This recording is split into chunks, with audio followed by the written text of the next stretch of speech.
দাম্পত্য জীবনে সুখে থাকা এটা জীবনের সুখের অন্যতম মানদণ্ড।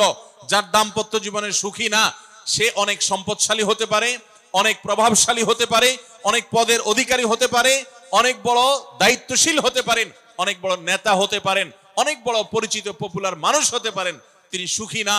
সুখের অন্যতম বড় একটা প্যারামিটার হলো দাম্পত্য জীবনে সুখী হওয়া, স্বাচ্ছন্দ্যশীল হওয়া। টাকা পয়সা এবং সামাজিক অবস্থান দিয়ে মানুষ সুখী হয় না। আমাদের কাছে অনেক মানুষ এসে চোখের পানি ফেলেন, তাদের সামাজিক অবস্থান অনেক মজবুত, কিন্তু তারা পারিবারিকভাবে সুখী নন। সুখের সাথে এই টাকা পয়সা এবং সামাজিক অবস্থানের সম্পর্ক আপনি যতটা আছে মনে করেন, বাস্তবে ততটা নাই। তাহলে কিসের সম্পর্ক? আসুন আমরা সেই জায়গায় চলে যাই। নাম্বার 1, আপনার দাম্পত্য জীবনের সুখের জন্য সর্বপ্রথম এবং প্রধান করণীয় হলো আল্লাহ তাআলার কাছে অনেক আগে থেকে দোয়া করতে থাকা। দাম্পত্য জীবনের সুখের জন্য দোয়া কিভাবে করতে হবে আল্লাহ শিখিয়ে দিয়েছেন। রব্বানা হাবলানা মিন আজওয়াজিনা ওয়া যুররিয়াতিনা কুররাতা আয়ুন। আল্লাহ, আমার পরিবারের সদস্যরা যেন এমন হয় যে তাদেরকে দেখলে আমার নয়ন জড়িয়ে যাবে।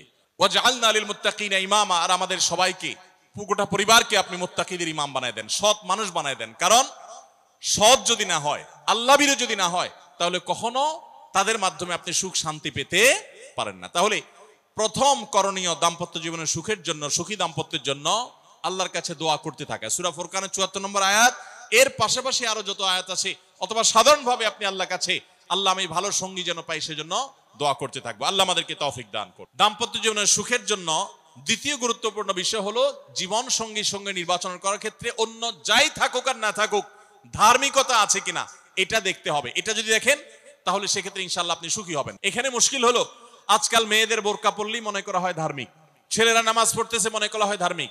এটুকুই শুধু ধার্মিকতার সংজ্ঞা নয়। ধার্মিকতার সবচেয়ে বড় সংজ্ঞা হলো কোরআন এবং হাদিসের সামনে সে নিজেকে আত্মসমর্পণ করে কিনা, সে সারেন্ডার করে কিনা। আল্লাহর নির্দেশ পেয়েছে, রাসূলের নির্দেশ পেয়েছে, আল্লাহর নিষেধাজ্ঞা রয়েছে, সেই জায়গায় সে থেমে যায় আর সে আগে বাড়ে না, নিজেকে সমর্পণ করে দেয়, মাথা নত করে ফেলে। এরকম যদি হয় তাহলে সেই ছেলে নিয়েও সুখী থাকবেন, সেই মেয়ে নিয়েও সুখী থাকবেন। আমি বিশেষ করে মেয়ের বাবারা যারা নিজের মেয়ে বিয়ে দেওয়ার জন্য সরকারি চাকরিজীবী খুঁজেন, পয়সাওয়ালা খুঁজেন, বড় বড় পদে থাকা মানুষগুলোকে খুঁজে বেড়ান, আমি তাদেরকে বলি আপনার মেয়ের জন্য ফজরের নামাজের সামনের কাতারে থাকা যুবকগুলোকে খুঁজে বের করেন। দাম্পত্য জীবনের অনেক গুরুত্বপূর্ণ একটা পয়েন্ট হলো এটা, যে আপনি তার রূপ লাবণ্য, সামাজিক অবস্থান, সম্পদ, পয়সা কড়ি এগুলো দেখেন বা না দেখেন, প্রধান বিবেচ্য বিষয় হবে তার ধার্মিকতা। এটা যদি দেখেন ইনশাআল্লাহ দেখবেন যে আপনি সুখে থাকবেন। তৃতীয় যে পয়েন্টটি বলতে চাই তা হলো দাম্পত্য জীবনে সুখী হতে হলে সবর এবং শুকর, এই দুইটা মূল মন্ত্রের কোনো বিকল্প পথ খোলা নেই। সেটা স্বামীর জন্য প্রযোজ্য, স্ত্রীর জন্য প্রযোজ্য। স্বামী হিসাবে আপনি স্ত্রীর অনেক অনিয়মতা দেখতে পাবেন, অনেক কিছু দেখতে পাবেন, আপনার আকাঙ্ক্ষা, আপনার চাহিদা, প্রত্যাশার বিপরীত, আপনাকে সবর করতে হবে। দাম্পত্য জীবনে টুকটাক সমস্যা হবেই, এটা প্রত্যাশিত। মনে রাখবেন এই জিনিসটা যদি আপনি আগে থেকে মাথায় রাখেন তাহলে আপনার কষ্ট অনেকখানি দূর হয়ে যাবে। দাম্পত্য জীবনে যদি স্বামী স্ত্রী উভয়ে যদি ধৈর্যশীল না হয়, সবরকারী না হয়, হুটহাট রিয়াকশন করে ফেলে, কখনো দাম্পত্য জীবনে সুখী হওয়া সম্ভব নয়। আপনার স্বামীটা হয়তো অমানুষ, সে আপনাকে গালিগালাজ করে কিন্তু চরিত্রহীন না। অনেকের স্বামীটা খুব ভদ্র কিন্তু চরিত্রহীন, ব্যবহার ভালো করে চরিত্রহীন, তাদের কষ্ট আপনার চাইতে কম না, নিশ্চয় আপনি তার চাইতে ভালো আছেন। মানুষ এভাবে যখন ভালো দিকগুলো চিন্তা করবে তখন তার ভিতরে শুকর আসবে। তাহলে দাম্পত্য জীবনে সুখ শান্তির জন্য তৃতীয় করণীয় হলো সবর এবং শুকরের চর্চা করা। আল্লাহ আমাদের সবাইকে তৌফিক দান করুন। 4 নম্বর হলো স্বীকৃতি দিতে জানা। অনেক লোক আছে নিজেকে খুব শিয়ানা মনে করে, স্বামী হয়ে বউর তারিফ করতে রাজি না, বউ হয়ে স্বামীর তারিফ করতে। দাম্পত্য জীবনের সুখের জন্য একে অন্যের তারিফ করার কোনো বিকল্প নাই। এই জন্য দাম্পত্য জীবনে সুখ শান্তির জন্য একে অন্যকে ভালোবাসা, প্রশংসা করতে জানা, বিশেষ করে স্বীকৃতি দিতে জানা, ভালো গুণগুলোর কথা বলা, এটা হারিয়ে গেছে। অনেকে মনে করে যে না, ভালো গুণ বললে মাথায় উঠবে, এটা ভুল। মাথায় উঠবে সেটা ব্যালেন্স করার জন্য আপনাকে অন্য কাজ করতে হবে, কিন্তু তাই বলে প্রশংসা করতে কার্পণ্য করা যাবে না, স্বীকৃতি দিতে হবে। 5 নম্বর হলো দাম্পত্য জীবনের সুখ শান্তির জন্য একে অন্যের কনসার্নের জায়গাগুলো আছে, ইস্যুগুলো আছে, এগুলোকে মাথায় রেখে চলতে হয়। যেমন আপনি স্বামী হিসাবে বউয়ের বাপের বাড়ির মানুষদের বদনামি থাকলেও করবেন না, কারণ কোনো মেয়ের কাছেই নিজের বাপ মা, নিজের ভাই বোনের কোনো দোষ শুনতে ভালো লাগে। ঠিক একইভাবে মা বোনরা যারা আছেন তারা স্বামীদের দুর্বল পয়েন্টগুলোকে মাথায় রাখবেন। যে কথা বললে স্বামী স্ত্রী উভয় জানেন যে যেটা বললে তার মনে কষ্ট হয় সেটা তাকে বলবেন না। এই বিষয়গুলো মাথায় রেখে চলা, যে কি বললে তার কষ্ট হয়, ইনশাআল্লাহ এতে দাম্পত্য জীবনে সুখ শান্তি হবে। এর পাশাপাশি 6 নম্বর হলো সময় দেওয়া। আজকাল দাম্পত্য জীবনের সবচেয়ে বড় সমস্যা হলো, তরুণ বন্ধুরা ভালো করে শুনে রাখেন, বিয়ে যারা করবেন ভবিষ্যতে আরো ভালো করে শুনে রাখেন, এই মোবাইল ফোন আমাদের দাম্পত্য জীবনকে ধ্বংস করার অন্যতম কারণ।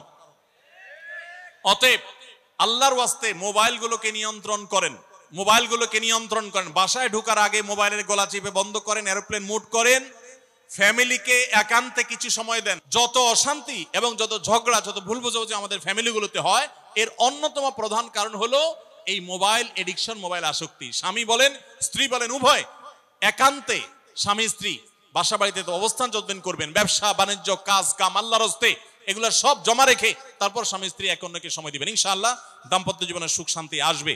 7 নম্বর পয়েন্ট হলো অন্যের সুখের মিথ্যা গল্প শুনতে যাবেন না। যে অনেক মহিলা এসে বলবে, ভাবি আপা কি বলবো আর, আপনার ভাই এত কেয়ারিং, কি যে যত্ন করে আমারে, আমার দিক খুব খেয়াল রাখে, একটু সমস্যা হতে দেয় না, বাইরে গেলে একটু পর পর ফোন দিয়ে মেসেজ দিয়ে খবর নেয়। বুঝবেন যে সাক্ষাৎ শয়তান হাজির হয়ে গেছে। এই লোক হয়তো সৎ উদ্দেশ্যে বলছে, কিন্তু শয়তান তাকে দিয়ে বলাচ্ছে আপনাকে অশান্তিতে ফেলার জন্য। মনে রাখবেন তাদের সংসারে এমন এমন অশান্তি হয় যেগুলো হয়তো আপনাদের হয় না, শুধুমাত্র শয়তান ওইগুলো আপনার সামনে হাজির করছে। খবরদার ওইগুলো দেখে খুব সহজেই একে অন্যের প্রতি জাজমেন্ট করতে যাবেন না। 8 নম্বর ক্ষমা করতে শেখা। দেখুন, ক্ষমা করতে না পারলে দাম্পত্য জীবনে কেন, কোন জীবনে আপনি কখনো সুখী হতে পারবেন না। আপনি যদি বলেন যে কতবার ক্ষমা করব, যতবার আপনি আল্লাহর কাছে ক্ষমা আশা করেন, আপনি আপনার স্ত্রীকে, আপনি আপনার স্বামীকে, আপনার জীবন সঙ্গীকে, যে কোনো মানুষকে ততবার ক্ষমা করবেন। আপনি জীবনে একই পাপ কতবার করেন, আল্লাহ মাফ করবেন আশা করেন না, তাহলে আপনার আল্লাহর বান্দাকে কেন আপনি ক্ষমা করবেন না? বিধায় ক্ষমা করা এটা শিখতে হবে। আল্লাহ তাআলা ক্ষমাশীল মানুষদেরকে ভালোবাসেন, বিধায় আমরা ক্ষমা করতে শিখবো ইনশাআল্লাহ। 9 নম্বর হলো শয়তান যে সমস্ত জায়গাতে ধোঁকা দেয়, এই জায়গাগুলোকে ক্লিয়ার রাখা। যেমন একটা পয়েন্ট বলি, স্বামী স্ত্রীর মধ্যে কিছু কিছু জিনিস প্রাইভেট থাকতে পারে। আপনার স্ত্রী আপনার শ্বশুর বাড়িতে ফোনে কথা বলেছে, কি বলেছে, আম্মা তোমার সাথে কি বলেছে, তোমার আব্বা কি বলেছে, তোমার ভাই কি বলেছে, ব্যক্তিগত বিষয়গুলো খুব বেশি খোঁচাখুচি করে জানতে যাবেন না। এগুলো জানতে গেলে অশান্তি হবে। অনেক সময় দেখা যেতে পারে কোনো কিছু দেখে আপনার সন্দেহ হয়েছে, তাহলে এটা পেটের ভিতর রাখবেন না। আবার খারাপ ভাবে উপস্থাপন না করে সুন্দরভাবে উপস্থাপন করুন যে আমার কাছে এরকম মনে হয়েছে, তাতে সাময়িক ঝগড়া হোক, কিন্তু আপনি ক্লিয়ার হয়ে যাবেন এবং নিজেদের মধ্যে কোনো ঝামেলা থাকবে না। শয়তান বিশেষ করে ওয়াসওয়াসা, কুমন্ত্রণা, সন্দেহের রোগ দিয়া দাম্পত্য জীবনে সবচেয়ে বেশি অশান্তি তৈরি করে। এজন্য সন্দেহকে কোনো স্থান দিবেন না। যখনই সন্দেহ আসবে বুঝবেন যে শয়তান এটা সৃষ্টি করছে। সর্বশেষ 10 নম্বর হলো শাসন করার যদি কখনো দরকার হয়, স্বামী হোক আর স্ত্রী হোক বা সাধারণ মানুষের ক্ষেত্রে এটা প্রযোজ্য, রাগের মাথায় কখনো শাসন করবেন না। শাসন করতে হলে মাথা গরম হয়ে গেছে একটু সবর করবেন, ঠান্ডা মাথায় শীতল মাথায় তারপরে শাসন করবেন। যখন রাগ উঠছে তখন কিছু বলতে যাবেন না। আপনার রাগ উঠছে আজকে, আপনি নিয়ত করেন আগামী 24 ঘন্টা পর এটার আমি বিচার করব, একটা বিহিত করব, এটার আমি কিছু একটা করে ছাড়বো। 24 ঘন্টা টাইম নেন, ইনশাআল্লাহ আপনি নিশ্চিত থাকেন 24 ঘন্টা পর যদি আপনি এটা নিয়ে বসেন, তাহলে আপনার এই বসাটা অনেক বেশি হবে ন্যায়সঙ্গত। এটাতে কোনো প্রকার সীমালঙ্ঘন থাকবে না, রাগের চোটে অন্যায় আচরণ হবে না, জুলুম হবে না, বাড়াবাড়ি হবে না, যথাযথ শাসন হবে। এই জন্য ভাইরা, রাগ যখন হয় ওই টাইমটাতে ঝগড়াঝাটি করতে হয় না। আল্লাহ তাআলা আমাদের সবাইকে সুখী দাম্পত্য জীবন নসিব করুন, বলুন আমিন। আস-সুন্নাহ ফাউন্ডেশন, উম্মার স্বার্থে সুন্নাহর সাথে।